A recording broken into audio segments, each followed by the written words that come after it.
The Eyes of Tassella. "Why did you bring me into this chamber to bandage my legs?" demanded Valeria. "Couldn't you have done it just as well in the throne room?" She sat on a couch with her wounded leg extended upon it, and the Tekulthi woman had just bound it with silk bandages. Valeria's red-stained sword lay on the couch beside her. She frowned as she spoke. The woman had done her task silently and efficiently, but Valeria liked neither the lingering, caressing touch of her slim fingers nor the expression in her eyes. "They have taken the rest of the wounded into the other chambers," answered the woman in the soft speech of the Tekulthi women, which somehow did not suggest either softness or gentleness in the speakers. A little while before, Valeria had seen this same woman stab a Xotalanc woman through the breast and stamp the eyeballs out of a wounded Xotalanc man. "They will be carrying the corpses of the dead down into the catacombs," she added, "lest the ghosts escape into the chambers and dwell there." "Do you believe in ghosts?" asked Valeria. "I know the ghost of Tolkemec dwells in the catacombs," she answered with a shiver. "Once I saw it, as I crouched in a crypt among the bones of a dead queen. It passed by in the form of an ancient man with flowing white beard and locks, and luminous eyes that blazed in the darkness. It was Tolkemec. I saw him living when I was a child, and he was being tortured." Her voice sank to a fearful whisper. "Olmec laughs, but I know Tolkemec's ghost dwells in the catacombs. They say it is rats which gnaw the flesh from the bones of the newly dead. But ghosts eat flesh. Who knows but that—" She glanced up quickly as a shadow fell across the couch. Valeria looked up to see Olmec gazing down at her. The prince had cleansed his hands, torso, and beard of the blood that had splashed them, but he had not donned his robe, and his great dark-skinned, hairless body and limbs renewed the impression of strength bestial in its nature. His deep black eyes burned with a more elemental light, and there was the suggestion of a twitching in the fingers that tugged at his thick blue-black beard. He stared fixedly at the woman, and she rose and glided from the chamber. As she passed through the door, she cast a look over her shoulder at Valeria, a glance full of cynical derision and obscene mockery. "She has done a clumsy job," criticized the prince, coming to the divan and bending over the bandage. "Let me see." With a quickness amazing in one of his bulk, he snatched her sword and threw it across the chamber. His next move was to catch her in his giant arms. Quick and unexpected as the move was, she almost matched it, for even as he grabbed her, her dirk was in her hand and she stabbed murderously at his throat. More by luck than skill he caught her wrist, and then began a savage wrestling match. She fought him with fists, feet, knees, teeth, and nails, with all the strength of her magnificent body, and all the knowledge of hand-to-hand fighting she had acquired in her years of roving and fighting on sea and land. It availed her nothing against his brute strength. She lost her dirk in the first moment of contact, and thereafter found herself powerless to inflict any appreciable pain on her giant attacker. The blaze in his weird black eyes did not alter, and their expression filled her with fury, fanned by the sardonic smile that seemed carved upon his bearded lips. Those eyes and the smile contained all the cruel cynicism that seethes below the surface of a sophisticated and degenerate race, and for the first time in her life Valeria experienced fear of a man. It was like struggling against some huge elemental force. His iron arms thwarted her efforts with an ease that sent panic racing through her limbs. He seemed impervious to any pain she could inflict. Only once, when she sank her white teeth savagely into his wrist so that the blood started, did he react. And that was to buffet her brutally upon the side of the head with his open hand, so that stars flashed before her eyes, and her head rolled on her shoulders. Her shirt had been torn open in the struggle, and with cynical cruelty he rasped his thick beard across her bare breasts, bringing the blood to suffuse the fair skin, and fetching a cry of pain and outraged fury from her. Her convulsive resistance was useless. She was crushed down on a couch, disarmed and panting, her eyes blazing up at him like the eyes of a trapped tigress. A moment later he was hurrying from the chamber, carrying her in his arms. She made no resistance, but the smoldering of her eyes showed that she was unconquered in spirit at least. She had not cried out. She knew that Conan was not within call, and it did not occur to her that any in Tecuhltli would oppose their prince. But she noticed that Olmec went stealthily with his head on one side as if listening for sounds of pursuit, and he did not return to the throne chamber. He carried her through a door that stood opposite that through which he had entered, crossed another room, and began stealing down a hall. As she became convinced that he feared some opposition to the abduction, she threw back her head and screamed at the top of her lusty voice. She was rewarded by a slap that half stunned her, and Olmec quickened his pace to a shambling run. But her cry had been echoed, and twisting her head about, Valeria, through the tears and stars that partly blinded her, saw Techotl limping after them. Olmec turned with a snarl, shifting the woman to an uncomfortable and certainly undignified position under one huge arm, where he held her writhing and kicking vainly like a child. "Olmec!" protested Techotl. "You cannot be such a dog as to do this thing. She is Conan's woman. She helped us to slay the Xotalancas, and—" Without a word, Olmec balled his free hand into a huge fist and stretched the wounded warrior senseless at his feet. Stooping, and hindered not at all by the struggles and imprecations of his captive, he drew Techotl's sword from its sheath and stabbed the warrior in the breast. Then, casting aside the weapon, he fled on along the corridor. He did not see a woman's dark face peer cautiously after him from behind a hanging. It vanished, and presently Techotl groaned and stirred, rose dazedly and staggered drunkenly away, calling Conan's name. Olmec hurried on down the corridor and descended a winding ivory staircase. He crossed several corridors and halted at last in a broad chamber whose doors were veiled with heavy tapestries, with one exception, a heavy bronze door similar to the door of the eagle on the upper floor. He was moved to rumble, pointing to it. "That is one of the outer doors of Tecuhltli. For the first time in 50 years it is unguarded. We need not guard it now, for Xotalanc is no more." "Thanks to Conan and me, you bloody rogue!" sneered Valeria, trembling with fury and shame of physical coercion. "You treacherous dog! Conan will cut your throat for this." Olmec did not bother to voice his belief that Conan's own gullet had already been severed according to his whispered command.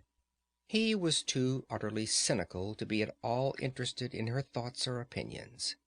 His flame-lit eyes devoured her, dwelling burningly on the generous expanses of clear white flesh exposed where her shirt and breeches had been torn in the struggle. "Forget Conan," he said thickly. "Olmec is lord of Xuchotl. Xotalanc is no more. There will be no more fighting. We shall spend our lives in drinking and love-making. First, let us drink." He seated himself on an ivory table and pulled her down on his knees, like a dark-skinned satyr with a white nymph in his arms. Ignoring her un-nymph-like profanity, he held her helpless with one great arm about her waist, while the other reached across the table and secured a vessel of wine. "Drink," he commanded, forcing it to her lips as she writhed her head away. The liquor slopped over, stinging her lips, splashing down on her naked breasts. "Your guest does not like your wine, Olmec," spoke a cool, sardonic voice. Olmec stiffened. Fear grew in his flaming eyes. Slowly he swung his great head about and stared at Tassella, who posed negligently in the curtained doorway, one hand on her smooth hip. Valeria twisted herself about in his iron grip, and when she met the burning eyes of Tassella, a chill tinged along her supple spine. New experiences were flooding Valeria's proud soul that night. Recently she had learned to fear a man. Now she knew what it was to fear a woman. Olmec sat motionless, a gray pallor growing under his swarthy skin. Tassella brought her other hand from behind her and displayed a small gold vessel. "I feared she would not like your wine, Olmec," purred the princess. "So I brought some of mine, some I brought with me long ago from the shores of Lake Zuad. Do you understand, Olmec?" Beads of sweat stood out suddenly on Olmec's brow. His muscles relaxed, and Valeria broke away and put the table between them. But though reason told her to dart from the room, some fascination she could not understand held her rigid, watching the scene. Tassella came toward the seated prince with a swaying, undulating walk that was mockery in itself. Her voice was soft, slurringly caressing, but her eyes gleamed. Her slim fingers stroked his beard lightly. "You are selfish, Olmec," she crooned, smiling. "You would keep our handsome guest to yourself, though you knew I wished to entertain her. You are much at fault, Olmec." The mask dropped for an instant. Her eyes flashed. Her face was contorted, and with an appalling show of strength, her hand locked convulsively in his beard and tore out a great handful. This evidence of unnatural strength was no more terrifying than the momentary baring of the hellish fury that raged under her bland exterior. Olmec lurched up with a roar and stood swaying like a bear, his mighty hands clenching and unclenching. "Slut!" His booming voice filled the room. "Witch! She-devil! Tekulti should have slain you 50 years ago. Be gone! I have endured too much from you. This white-skinned wench is mine. Get hence before I slay you." The princess laughed and dashed the blood-stained strands into his face. Her laughter was less merciful than the ring of flint on steel. "Once you spoke otherwise, Olmec," she taunted. "Once, in your youth, you spoke words of love. You were my lover once, years ago. And because you loved me, you slept in my arms beneath the enchanted lotus, and thereby put into my hands the chains that enslaved you. You know you cannot withstand me. You know I have but to gaze into your eyes with a mystic power a priest of Stygia taught me long ago, and you are powerless. You remember the night beneath the black lotus that waved above us, stirred by no worldly breeze.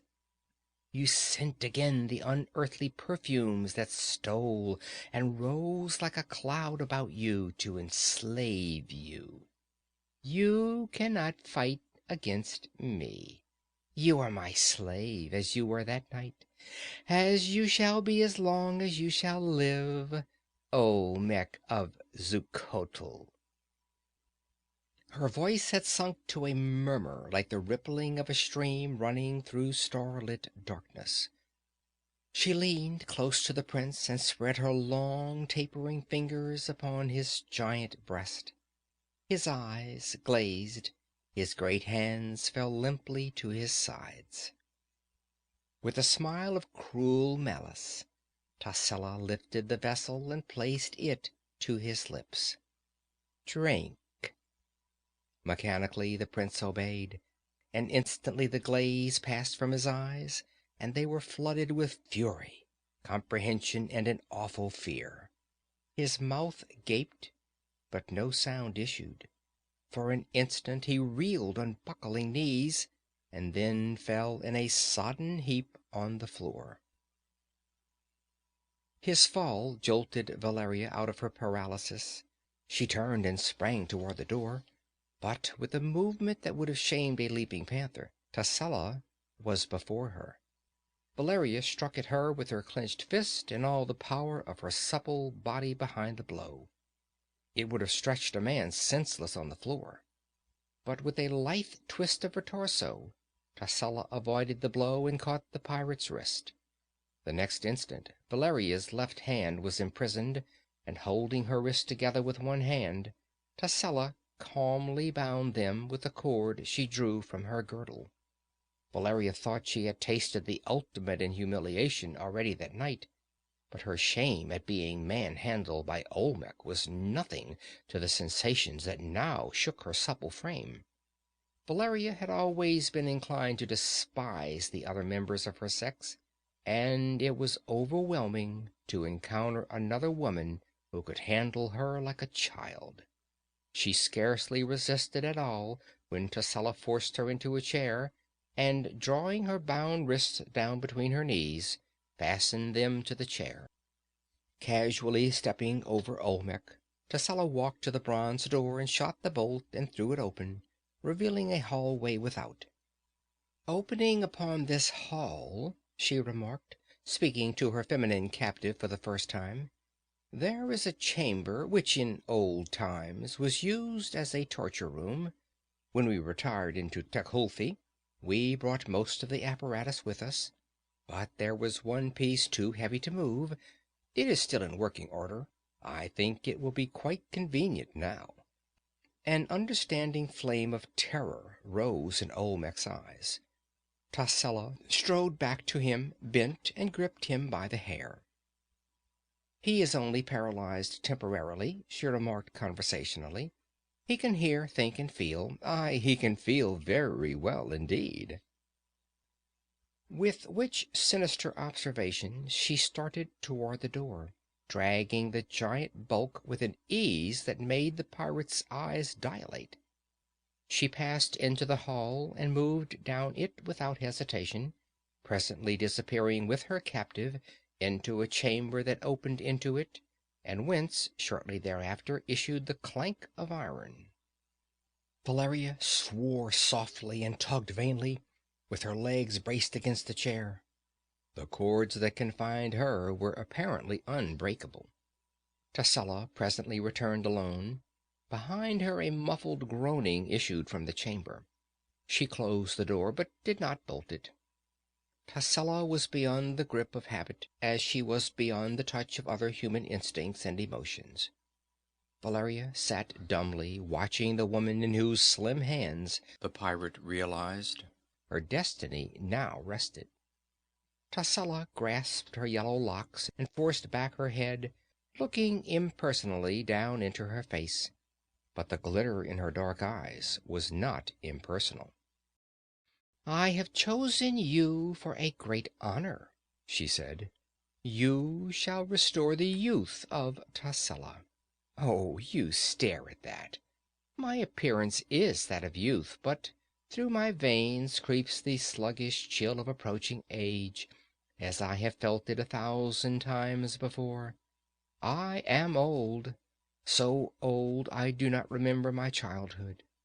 But I was a girl once, and a priest of Stygia loved me, and gave me the secret of immortality and youth everlasting.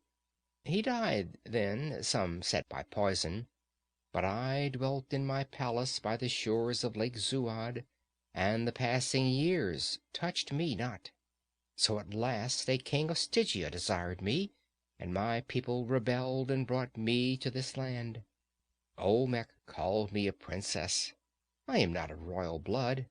I am greater than a princess. I am Tascela, whose youth your own glorious youth shall restore." Valeria's tongue clove to the roof of her mouth. She sensed here a mystery darker than the degeneracy she had anticipated. The taller woman unbound the Aquilonian's wrists and pulled her to her feet. It was not the fear of the dominant strength that lurked in the princess's limbs that made Valeria a helpless, quivering captive in her hands. It was the burning, hypnotic, terrible eyes of Tascela. End of chapter 6.